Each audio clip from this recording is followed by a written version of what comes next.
마지막 나팔 소리 나기 전에 들어야 할 이야기 마나소나의 유튜브 채널 김경호 선교사입니다. 안녕하세요. 주 예수님을 따르는 제자들과 함께 경건의 시간에 축복과 교훈을 나누고자 합니다. 아모스 7장 10절로 17절. 때에 베델의 제사장 아마샤가 이스라엘의 왕 여로보암에게 보내어 이르되 이스라엘 족속 중에 아모스가 왕을 모반하나니 그 모든 말을 이 땅이 견딜 수 없나이다. 아모스가 말하기를 여로보암은 칼에 죽겠고 이스라엘은 반드시 사로잡혀 그 땅에서 떠나겠다 하나이다.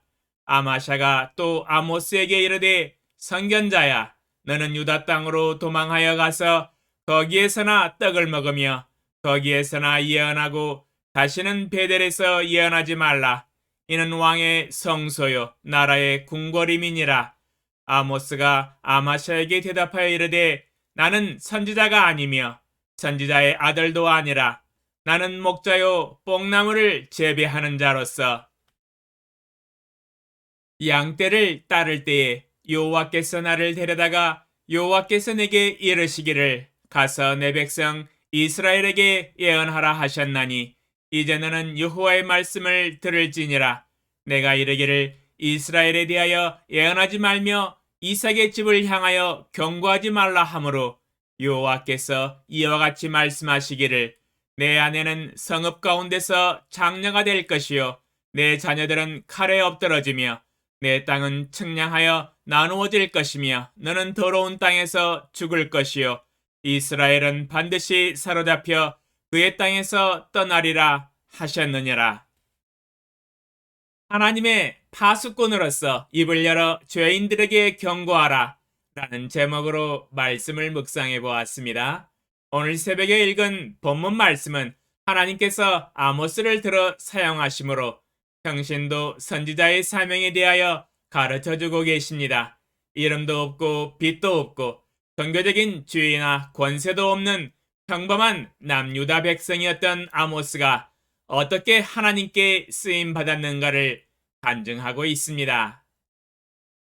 아모스 선지자가 활동했던 정치적 역사적 배경은 이와 같습니다. 북이스라엘은 여로보암 2세가 통치하였고 남유다는 우시아 왕이 통치하던 시대에 BC 767년에서 753년 사이에 어떤 때였습니다. 그때 당시 북이스라엘은 이스라엘의 가장 큰 영토를 확보하였으며 영토가 확장됨에 따라 인구도 늘어났으며 농업이 발전하고 국가 간의 무역도 활발해지고 경제적 부도 크게 증가했습니다. 나라는 번영하고 발전하였지만 딱 한 가지 빈곤한 영역이 있었으니 그것은 영적 영역이었습니다. 그 이유는 초대 왕인 여로보암 1세가 여호와 하나님을 버리고 두 금송아지를 만들어 우상 숭배를 하였기 때문입니다.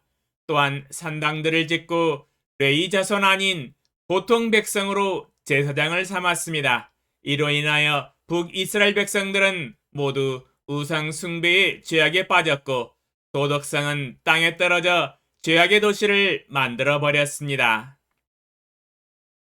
부정, 부패가 만연하고 부자들과 권세자들은 가난한 자들을 압제하며 한마디로 정의가 땅에 떨어진 시대였습니다. 경제적으로 물질은 풍부하였지만 영적 빈곤과 죄악으로 타락하였습니다. 여로보암 1세는 레위 사람들을 해임하고 여호와께 제사장의 직분을 행하지 못하게 하였습니다. 급기야 레위 족속의 사람들은 더 이상 북이스라엘에서 직분을 수행할 수가 없었으므로 자기들의 마을들과 산업을 떠나 유다와 예루살렘에 이르러서 남유다를 영적으로 부흥시켰습니다. 북이스라엘은 레위 족속도 없고 하나님이 정하신 제사장이 없는 상태였고 근본 없는 제사장들, 즉 일반 백성 가운데서 나온 제사장들이 우상 숭배에 전념하였습니다. 이러하니 하나님의 말씀은 없어지고 하나님을 모르고 배역하고 영적 가뭄이 올 수밖에 없었던 것이지요. 아모스 8장 11절 주 여호와의 말씀이니라.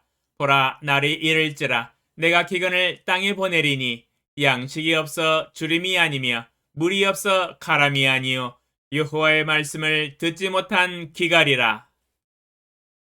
아모스 8장 11절에서 아모스 선지자가 북이스라엘의 영적 상태를 정확하게 진단하였습니다. 양식이 없어 주림이 아니며 물이 없어 가람이 아니라 여호와의 말씀을 듣지 못한 기갈이 도래했다고 증거하고 있습니다. 물질적으로 경제적으로 부강한 나라였었지만 영적으로 하나님의 말씀을 듣지 못한 기갈이 와서 영성과 믿음과 거룩함을 잃어버리고 죄악으로 비틀거리며 부패한 우상 숭배의 나라가 되어버렸습니다. 아모스가 비록 남유다 두고와 마을에서 태어나서 성장하며 그곳에서 살았었지만 하나님은 북이스라엘로 선지자의 사명을 주셔서 파송하셨습니다. 북이스라엘을 향하여 하나님의 말씀과 예언으로 하나님의 메시지를 전달하였습니다. 아모스 선지자가 하나님의 말씀을 외쳤습니다. 아모스 6장 8절로 14절 만군의 하나님 여호와의 말씀이니라. 주 여호와가 당신을 두고 맹세하셨노라. 내가 야곱의 영광을 싫어하며 그 궁궐들을 미워하므로 이 성읍과 거기에 가득한 것을 원수에게 넘기리라 하셨느니라. 한 집에 10사람이 남는다 하여도 다 죽을 것이라. 죽은 사람의 친척 곧 그 시체를 불사를 자가 그 뼈를 집 밖으로 가져갈 때에 그 집 깊숙한 곳에 있는 자에게 묻기를 아직 더 있느냐 하면 대답하기를 없다 하리니 그가 또 말하기를 잠잠하라. 우리가 여호와의 이름을 부르지 못할 것이라 하리라. 보라, 여호와께서 명령하심으로 타격을 받아 큰 집은 갈라지고 작은 집은 터지리라. 말들이 어찌 바위 위에서 달리겠으며 소가 어찌 거기서 밭 갈겠느냐. 그런데 너희는 정의를 쓸개로 바꾸며 공의의 열매를 쓴 쑥으로 바꾸며 허무한 것을 기뻐하며 이르기를 우리는 우리의 힘으로 뿔들을 취하지 아니하였느냐 하는도다. 만군의 하나님 여호와의 말씀이니라. 이스라엘 족속아, 내가 한 나라를 일으켜 너희를 치리니 그들이 하맛 어귀에서부터 아라바 시내까지 너희를 학대하리라 하셨느니라. 아모스 6장 8절로 14절에서 아모스는 북이스라엘의 죄악에 대하여 하나님의 심판을 예언하였습니다. 여호와 하나님은 자신을 두고 맹세하여 말씀하시되 이스라엘의 죄악을 싫어하며 그 궁궐들을 미워하므로 이 성읍과 거기에 가득한 것을 원수에게 넘기겠고 한 집에 10사람이 남는다 해도 다 죽을 것이다 라고 말씀하셨습니다. 이는 북이스라엘의 죽음과 멸망을 가리켰습니다. 그때 베델에는 일반 백성 출신 아마샤 제사장이 있었습니다. 아모스의 이스라엘 멸망에 대한 예언을 듣고 기분도 나쁘고 분노가 일어났습니다. 믿음이 없으니 그럴 수밖에 없지요. 아니, 잘 살고 있는 이스라엘 나라를 왜 멸망한다고 저주를 하나? 아마샤 제사장은 이 사건을 먼저 여로보암 2세 왕에게 보고를 합니다. 이스라엘의 왕 여로보암에게 보내어 이르되 이스라엘 족속 중에 아모스가 왕을 모반하나니 그 모든 말을 이 땅이 견딜 수 없나이다. 아모스가 말하기를 여로보암은 칼에 죽겠고 이스라엘은 반드시 사로잡혀 그 땅에서 떠나겠다 하나이다. 말인즉슨 아모스라는 사람이 와서 예언하기를 당신은 칼에 죽겠고 이스라엘은 반드시 사로잡혀 그 땅에서 떠날 것이며 멸망할 것이라고 하네요. 왕이 깜짝 놀랐겠지요. 이런 서프라이즈가 없지요. 아마샤 제사장은 왕에게 보고를 마친 후 아모스 선지자에게 일침을 가합니다. 아모스에게 이르되 선견자야, 너는 유다 땅으로 도망하여 가서 거기에서나 떡을 먹으며 거기에서나 예언하고 다시는 베델에서 예언하지 말라. 이는 왕의 성소요 나라의 궁궐임이니라. 말인즉슨 네 집에 가서 밥 먹고 남유다에 가서 놀아라 이런 뜻입니다. 아모스 선지자가 아마샤 제사장에게 대답합니다. 나는 선지자가 아니며 선지자의 아들도 아니라 나는 목자요 뽕나무를 재배하는 자로서 양떼를 따를 때 여호와께서 나를 데려다가 여호와께서 내게 이르시기를 가서 내 백성 이스라엘에게 예언하라 하셨나니 말인즉슨 자신이 북이스라엘을 향하여 선포하는 말씀은 자기의 말이 아니다. 소설 쓰고 있는 것이 아니다. 오직 다만 하나님이 일러주신 대로 대언하여 예언하는 하나님의 말씀이다라는 것이었습니다. 또한 자신의 신분이 비록 선지자도 아니며 선지자의 아들도 아니며 정식 선지자 훈련도 받은 사람은 아니요 일반 평민으로서 양을 치는 목자요 뽕나무를 재배하는 자이지만 하나님이 내게 임하시고 하나님께서 내게 할 말을 주셔서 가서 선포하여 예언하라 하셨으므로 그 명령을 떠받들어 선포하는 것뿐이다. 명확하게 답변하였습니다. 또한 아마샤 제사장이 하나님의 사명을 감당하고 있는 아모스 선지자에게 이스라엘에 대하여 예언하지 말며 이삭의 집을 향하여 경고하지 말라 명령하자 여호와께서 즉각 아마샤 제사장 집안에 대한 심판의 결국을 아모스 선지자에게 보여주셨습니다. 아모스 선지자가 하나님의 예언을 바로 대언합니다.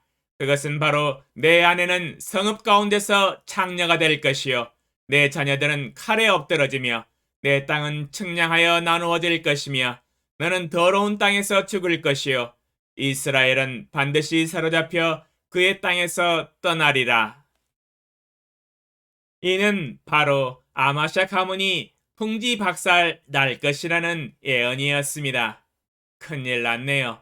두려운 하나님의 엄중한 심판입니다. 죄악을 미워하시고 죄에 대한 삭스로 죽음의 값을 치르게 하시는 공의의 하나님의 엄중한 심판의 예언이었습니다.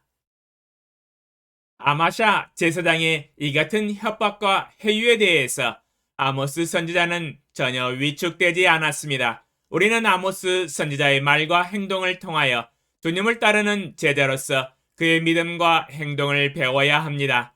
아모스는 자신의 정체성과 자신이 왜 하나님의 말씀을 전하는지에 대한 분명한 이유를 갖고 있었습니다. 그는 일반 백성 목자요 뽕나무 재배하는 농부였었지만 하나님이 선지자로 불러주시고 해야 할 하나님의 말씀을 주셨고 가서 하나님의 말씀을 대언하여 선포하라는 하나님의 절대적인 명령과 사명을 받았습니다. 아모스 3장 7절로 8절 주 여호와께서는 자기의 비밀을 그 종 선지자들에게 보이지 아니하시고는 결코 행하심이 없으시리라. 사자가 부르짖은즉 누가 두려워하지 아니하겠느냐. 주 여호와께서 말씀하신즉 누가 예언하지 아니하겠느냐. 아모스 3장 7절로 8절에서 주 여호와께서는 자기의 비밀을 항상 그 종 선지자들에게 보이지 아니하시고는 결코 행하심이 없다라고 증거하고 있습니다. 이는 주께서 아모스 선지자에게 하나님의 말씀과 비밀을 아모스 선지자에게 보이셨다는 것을 뜻하고 있으며 주 여호와께서 아모스 선지자에게 말씀하셨으므로 누가 예언하지 아니하겠느냐 하면서 반어법으로 강조하고 있습니다. 즉 여호와 하나님께서 아모스 선지자에게 말씀하셨으므로 내가 지금 예언하고 있다라는 뜻입니다. 선지자는 하나님이 말씀하시면 예언하고 선포해야 하며 그 어느 누가 막을지라도 할 말은 꼭 해야 합니다. 이것이 선지자의 사명이요 책임입니다. 하나님은 거듭난 모든 그리스도인들을 전도자로 부르셨습니다. 자신의 죄악을 회개하고 회개의 열매를 맺으며 예수님을 마음의 주로 영접하고 모신 사람은 모두 전도자의 사명을 받은 사람입니다. 직업이 무엇이든 지위가 무엇이든 상관없습니다. 꼭 성직자, 즉 목사나 전도사나 선교사들만 전도해야 하는 것은 아닙니다. 꼭 신학대학을 졸업해야만이 전도할 수 있는 사명이 주어지는 것은 아닙니다. 주님 안에서 거듭난 그리스도인들은 모두 하나님의 생명의 복음을 선포하고 전도할 수 있는 사명이 주어졌습니다. 사도행전 1장 8절 오직 성령이 너희에게 임하시면 너희가 권능을 받고 예루살렘과 온 유대와 사마리아와 땅끝까지 이르러 내 증인이 되리라 하시니라. 사도행전 1장 8절에 오직 성령이 우리에게 임하시면 우리가 권능을 받고 예루살렘과 온 유대와 사마리아 땅끝까지 이르러 예수님의 증인이 되리라 약속하고 계십니다. 지금 21세기의 예루살렘은 자기 자신이 살고 있는 현 위치입니다. 대한민국에서 살고 있다면 우리나라가 예루살렘입니다. 대한민국과 이 세상 땅끝까지 이르러 예수님의 증인으로서의 전도의 사명을 감당해야 합니다. 또한 하나님의 말씀도 모두 마음에 이미 임하였습니다. 마치 아모스 선지자에게 하나님의 말씀이 임함과 똑같습니다.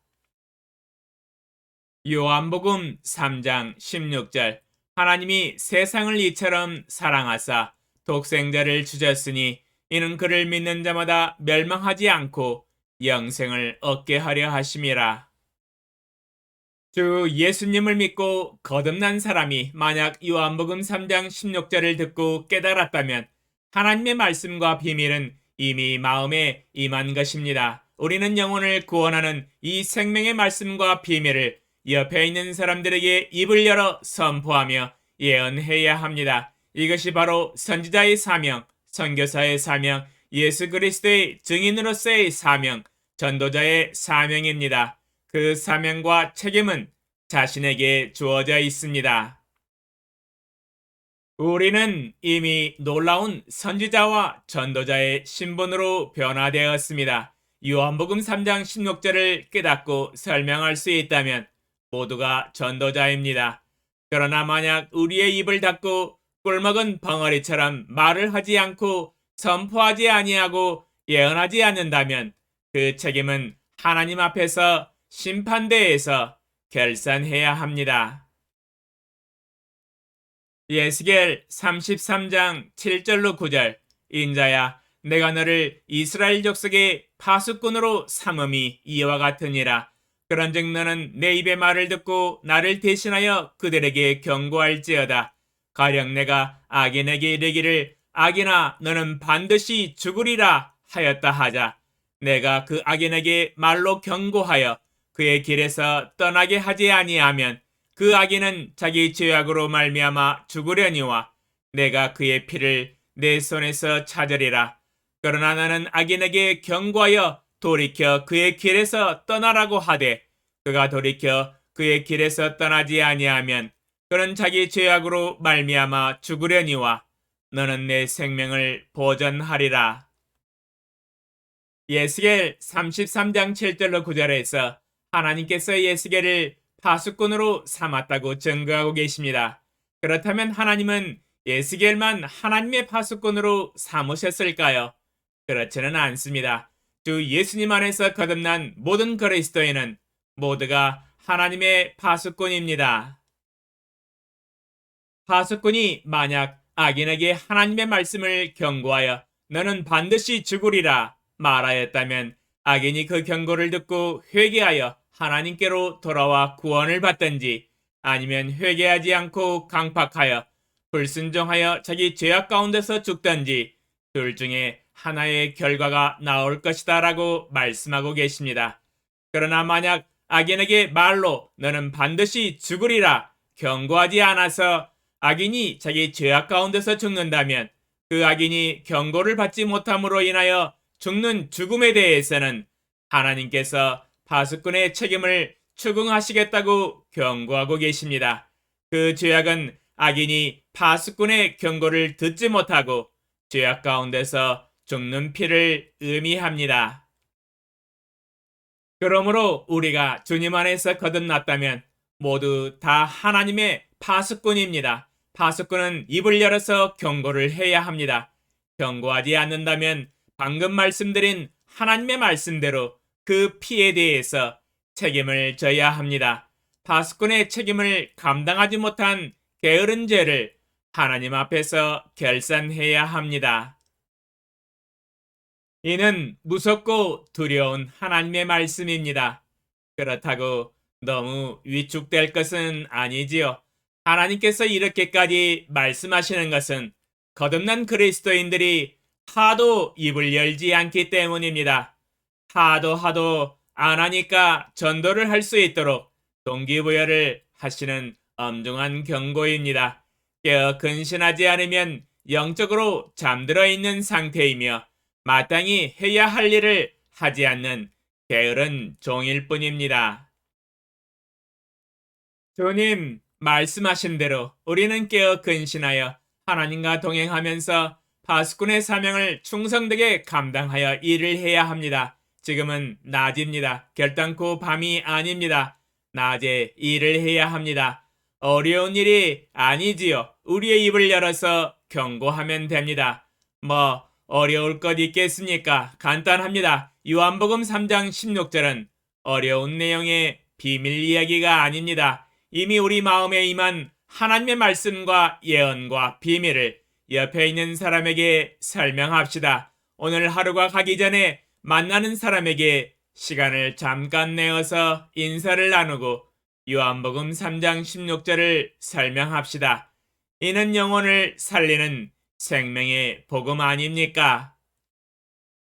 오, 전지전능하신 만군의 주 여호와 아버지 하나님, 아모스를 양치는 목자에서 뽕나무 재배하는 농사일을 하다가 선지자로 불러주셔서 북이스라엘을 향하여 하나님의 말씀을 선포하게 하셨습니다.